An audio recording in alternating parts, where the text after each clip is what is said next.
দুন হে বহুত দিনৰ মূৰত দেখা পালো কই দেখি আয়ো মা মই ফাটাৰ ঘৰৰ পৰা আহো ৰবা ও ফাটাৰ ঘৰত কিবা খানা আছে নেকি আজি ফাটাৰ বোলে আজি খুৰালা দেব সেইকাৰণে মাংস আনছি আৰু মোক এবা দিছি সেইকাৰণে আহিলো ৰবা ৰবা তুমি আইছো ঠিকে আছে ৰবা কিন্তু এই জালাগাৰৰ লগত কিয় লৈ আইছো এনে মানে ইয়াক বয়া পায় বিলাহী কথা ভালকে কবি এক খুন্দাত নাকৰ বাৰান্দা ভাঙি যাব মই নহলে আঞ্জা হব আয়ো মা জালা ৰচোন তো সদায় খমতে থাকা নেকি মই তো কামটাহে কৰছো বিলাহী ৰাতিপুৱাই পুৱাই মাথা নষ্ট নকৰবি এনায়ে গৰম হৈ থাকো মই জালা চুপ থাক ডাঙৰক কেনেকে সন্মান কৰবা লাগে মাই বাপে শিখা নাই মনে মনে থাক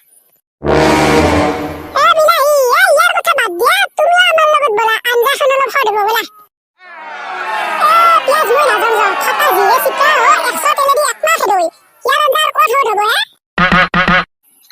তাকে তো হে বিলাহী আমাৰো ফাটাৰ ঘৰত যাবার ইচ্ছা নাই কিন্তু আমি নেগিও নহয় না আজি ফাটাত খানা খুৱাম ৰবা আজি আলু সিজি যাব তথাপিতো পিয়াজ নিহিজো বাপে গম পাব আৰু মইতো আঞ্জাত এনেকে জ্বালা দিম হাগাতে গম পাই যাব যা টিকা পুৰি দিবি চালা